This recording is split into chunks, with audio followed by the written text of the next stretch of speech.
हम तो code chain. आज हम बात करते हैं एंगुलर 2 प्लस में, एंगुलर के जो अपग्रेडेड वर्जन है उन सब में रिएक्टिव फॉर्म के थ्रू फॉर्म वैलिडेशन कैसे करें और फॉर्म वैलिडेशन कैसे करते हैं, पहली चीज। दूसरी चीज, उस कोड को हम किस तरह से कॉमन कंपोनेंट में रख के हर एक फॉर्म के लिए डुप्लीकेट कोड ना लिख के सेम कोड यूज कर सकते हैं। ठीक है, to write optimize code which will help to validate all the forms and code in a single place। Okay, तो शुरू करते हैं कुछ इस तरह से कि जैसे हमने ये अभी एक कंपोनेंट बना रखा है app dot component dot T S में। ठीक है, यहाँ पे एक फंक्शन है जिस डॉट क्रिएट फॉर्म, इसको मैं थोड़ा सा रीराइट कर लेता हूँ। So like this.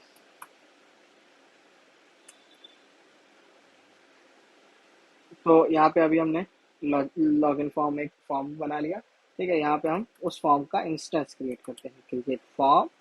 ओके, तो यहाँ पे फॉर्म बिल्डर एक लाइब्रेरी हमने इंपोर्ट करी हुई है। ठीक है, अब हम इसमें क्या करते हैं,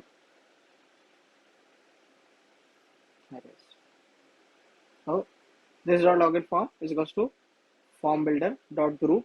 अब इस फॉर्म बिल्डर ग्रुप में रिएक्ट ये जो फॉर्म बिल्डिंग का तरीका है ये रिएक्टिव फॉर्म्स का है। So if you want to learn about this you can ping drop me an comment, तो हम उस पर वीडियो बना देंगे।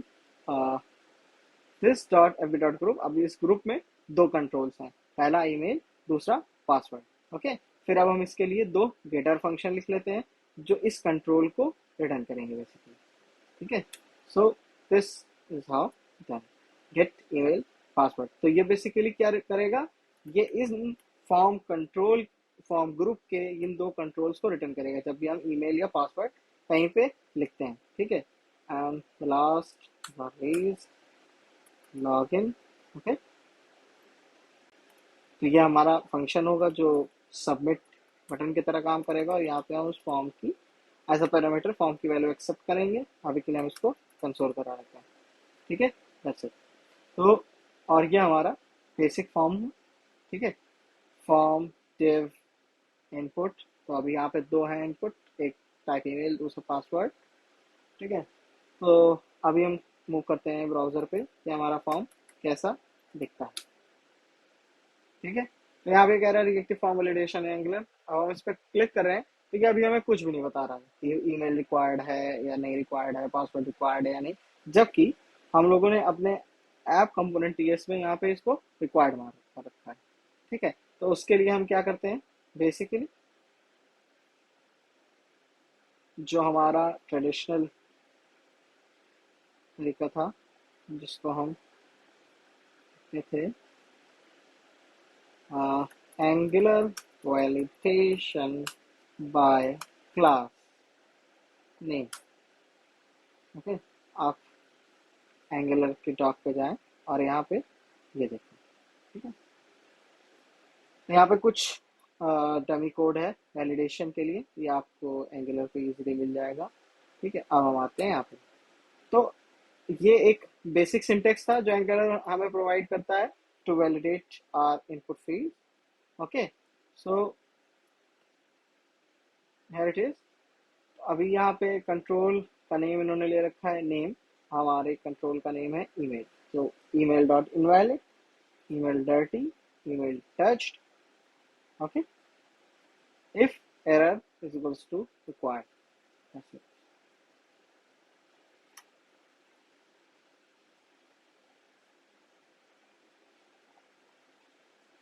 The saying there is some kind of,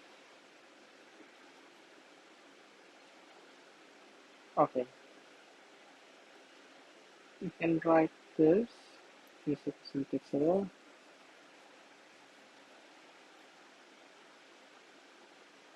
Oh, this is compiled this way।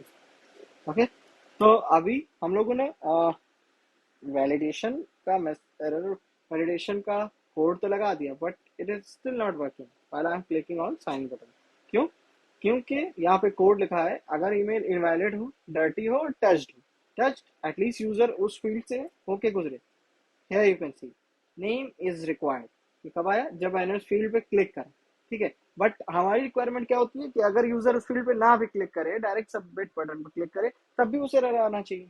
ठीक है, तो उस चीज को करने के लिए हम क्या करते हैं, एक बहुत ही छोटा सा कोड है कि इफ दिस डॉट, जो भी आपका फॉर्म ग्रुप है, सपोज हमारे केस में लॉगिन फॉर्म है, डॉट इनवैलिड, अगर ये इनवैलिड है तो दिस डॉट लॉगिन फॉर्म, इस फॉर्म के सारे कंट्रोल को टच्ड मार्क कर दो।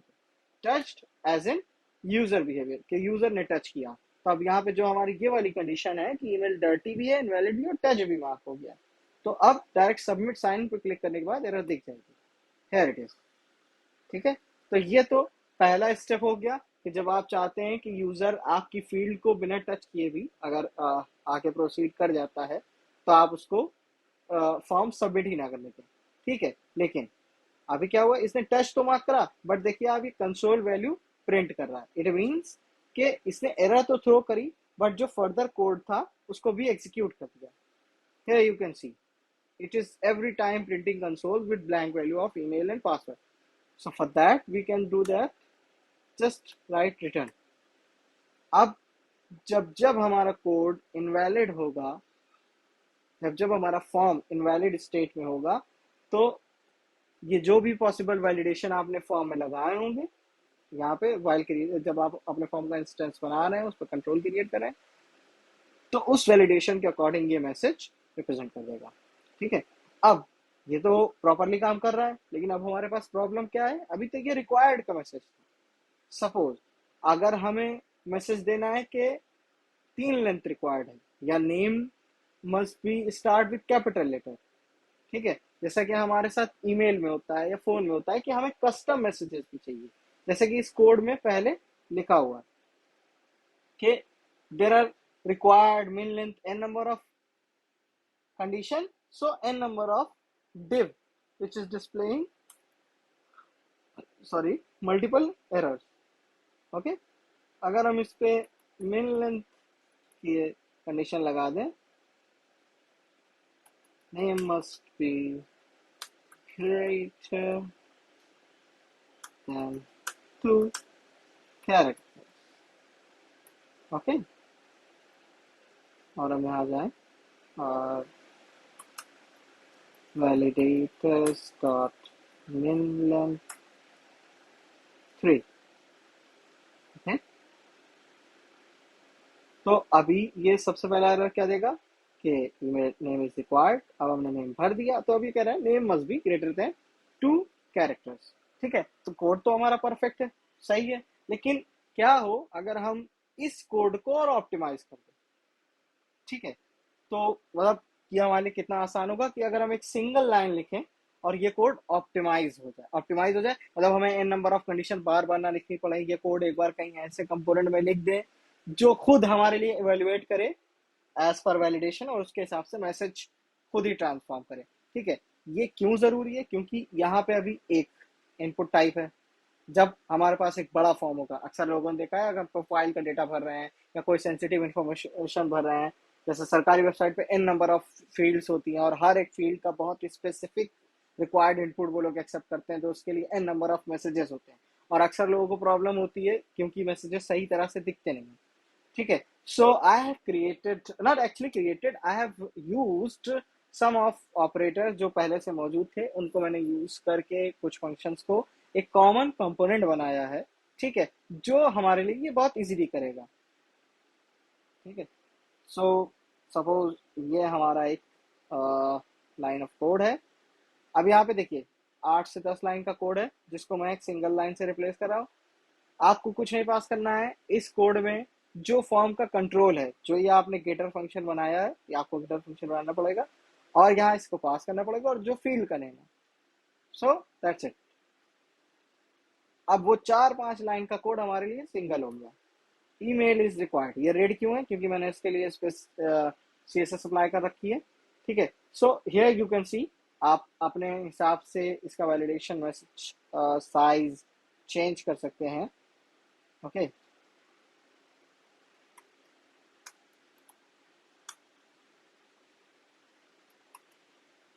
तो ये कुछ CSS है जो मैंने इम्प्लीमेंट कर दी है, ठीक है। सो हियर यू कैन सी कि अब वो सिंगल लाइन इवेलुएट कर रही है, ठीक है। अब सिमिलरली अगर हमें पासवर्ड के लिए लिखना है तो instead of writing that long code जो मतलब काफी खासा बड़ा था और हर एक केस के लिए आपको स्पेसिफिक एनजीएफ कंडीशन लगानी पड़ती, ठीक है। उस सब चीज को अवॉइड करने के लिए यहाँ पे हमने एक कॉमन कंपोनेंट बना दिया, ठीक है। सो ये कंपोनेंट का सिलेक्टर है और इसमें हम इनपुट के थ्रू वैल्यू कंट्रोल पास कर रहे हैं। Here you can see input email is required and password is required, okay। गलत डिप में लग गया था, एक्चुअली पैरेंट डिप में लगाना था, ठीक है। email is required and password is required, password की। सो जैसा आप लोगों ने देखा कि यहाँ पे एक लॉन्ग कोड था जिससे सेम काम हो रहा था, ठीक है। हमने उसे एक शॉर्ट कोड में कन्वर्ट कर दिया with the help of that common code, okay. So for demo purpose we can just copy paste it and comment as it is no use। I'm just demonstrating कि ये किस तरह से काम करता है और इस तरह से कोड मैनेज करना हम लोगों के लिए कितना हेक्टिक हो सकता था, ठीक है। सपोज यहाँ पे तो 2 फॉर्म की फील्ड है, अगर ये ज्यादा होती तो ये बहुत ही मतलब ज्यादा बड़ा कोड, आपको सेम लॉजिक बार बार बार बार n number of time repeat करना पड़ता। अब हम आपको दिखाते हैं कि ये सिलेक्टर हमारा किस तरह से काम कर रहा है, how we imported it, okay. So हम चलते हैं इस कंपोनेंट के अंदर जो मैंने शेयर्ड फोल्डर के अंदर, कंपोनेंट फोल्डर के अंदर एक कंपोनेंट बनाया है जिसका नाम है show error, okay. So how it is work, copy this, just remove this, okay। Battery percentage is quite low, okay। So this here it is, okay। Show error component. तो यहाँ पे मैंने एक एरर मैसेज नाम का एक variable बनाया है, ठीक है। इसमें कुछ की वैल्यूज की प्रॉपर्टीज पास कर दी है मैंने, ठीक है। बेसिकली ये की वैल्यू और कुछ नहीं, जो हमारा रिक्वायर्ड पैरामीटर होता है, ठीक है। जो जितने भी हमारे टाइप ऑफ वैलिडेशन मैसेजेस हैं जो हमें डील करने हैं while taking value from the user through the form, okay. तो यहाँ पे सबसे पहला है रिक्वायर्ड। जैसे रिक्वायर्ड पैरामीटर हम जब भी फॉर्म बनाते हैं तो most of the fields required रहती हैं, उसके लिए है, ठीक है। Required params is required, params is nothing, params हमारा जो हम ये फील्ड पास कर रहे हैं कि पासवर्ड रिक्वायर्ड है या ईमेल रिक्वायर्ड है। आफ्टर दैट हमने मेल लेंथ के लिए एक मैसेज लिख रखा है, okay. Similarly max length, pattern. So these are the few form validation type which we generally include in our forms, okay। So मैंने क्या करा, instead of writing in every component these code, मैंने इसके लिए common component बना दिया जहाँ पे ये मैसेज डिफाइन कर दिए। अब मैंने 2 प्रॉपर्टी इनपुट के जरिए एक्सपेक्ट करी। पहला तो कंट्रोल जो हमारा फॉर्म कंट्रोल टाइप है, and F name is field name, okay. तो ये फील्ड नेम हो गया और ये कंट्रोल जो हमारा फॉर्म कंट्रोल था उस पर्टिकुलर ग्रुप का, ठीक है। यहाँ पे हमने एक फंक्शन बनाया शुड शो एरर, जो हमारा ये लॉजिक था कि if form control is invalid, dirty and touched, ठीक है। सो हमने यहाँ पे लिखा हुआ है कि कंट्रोल होना चाहिए सबसे पहले कंडीशन, और कंट्रोल में एरर होनी चाहिए। अब या तो वो डर्टी हो या फिर टच्ड। सो ये बस तब रिटर्न एरर कब शो करेगा, जब इनमें से कोई भी ये सारी कंडीशन फुलफिल हो जाएंगी, ओके। अब लिस्ट ऑफ एरर कैसे दिखाएंगे, this dot control dot error, ये आप यहाँ से देख सकते हैं। सपोज ये कंट्रोल था हमारा name dot error, min length, required, forbidden name, age similar. हमने भी इसको क्या करा है कि ऑब्जेक्ट डॉट कीज एक मैप फील्ड चलाया। अब जो भी फील्ड मिली हमें, सपोज रिक्वायर्ड की, मिन लेंथ की, मैक्स लेंथ की, हमने इस फंक्शन में पास करी। ये फंक्शन क्या कर रहा है, सिर्फ रिक्वायर्ड में ये पैरम ऐड करता है, अदरवाइज दिस फेल्ड। तो ये फंक्शन बस वो पर्टिकुलर मैसेज हमें लाके दे देता है। ओके, कि एरर मैसेज में जाएगा टाइप, टाइप कौन से टाइप का एरर है, जैसे हम यहाँ से पास कर रहे हैं, ठीक है। फिर उसके बाद क्या पैरामीटर कोई उसके साथ आया है। अब पैरामीटर जनरली जब हम पासवर्ड लगा रहे होते हैं, या फिर जैसे हमने तो एनजीएक्स एडिटर के लिए भी कोड लिखा हुआ है, ठीक है, कोई पर्टिकुलर पैटर्न है, तो इसलिए हम पैराम्स का यूज करते हैं। तो उस हिसाब से ये पर्टिकुलर मैसेज उठता है और वहां पे दिख जाता है। तो ये कुछ इस तरह से काम कर रहा है। अब हम बात करते हैं, ये तो कोर लॉजिक है जो मैंने टीएस में लिखा। एचटीएमएल में ये कैसे रेंडर करता है। एचटीएमएल में ये सिर्फ इसकी एक एनजीएफ की कंडीशन है कि should show error, should show error हर एक कंट्रोलर के लिए ये व्यू बन रहा है, लेकिन इस व्यू से HTML कब रेंडर होगा, जब उस पर्टिकुलर कंट्रोल का एरर आएगा।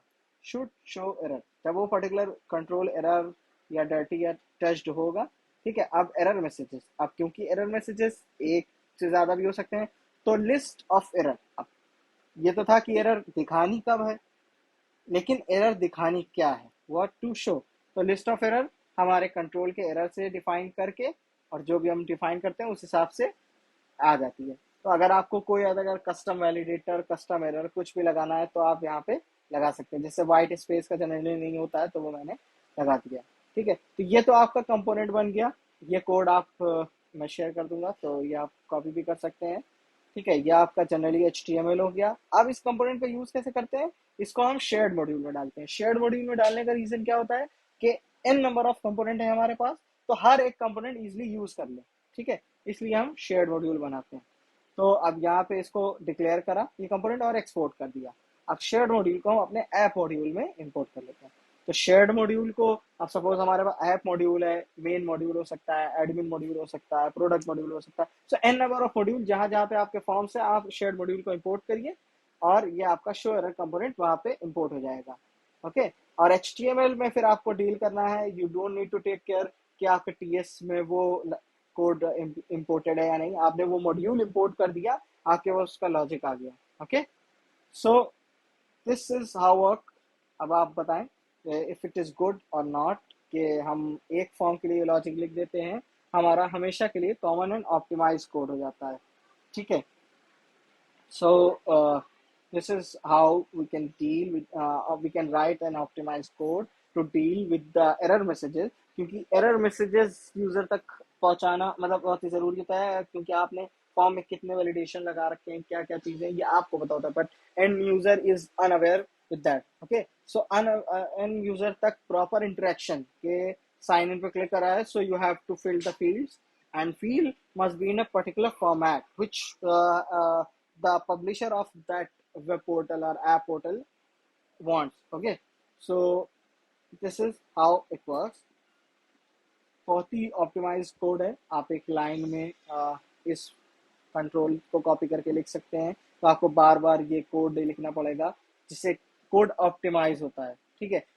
हमारी जनरली मेरी जो भी वीडियोस रहती हैं, जनरली वो कोड ऑप्टिमाइजेशन और सही कोड के लिए ही मिलेगी, क्योंकि हम लोग सब कोड तो बहुत सारा लिख रहे हैं, मतलब बहुत सारी चीजें सीख रहे हैं, बट उसको किस तरह सही मैनर में करना है, कितना ऑप्टिमाइज करना है, which is quite required, so that के जब भी किसी चीज पर रीवर्क हो या कोई दूसरा भी पढ़े तो उसके लिए इजीली हो, ठीक है। So this is it, thank you for your patience. if you want to support CodeGen channel, so you can hit the subscribe. If you have any doubt, any queries, you can ask me for same in the comment section, and please hit like if you can.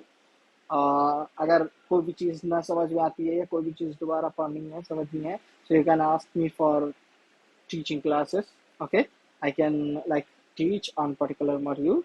So thank you, have a good day, bye.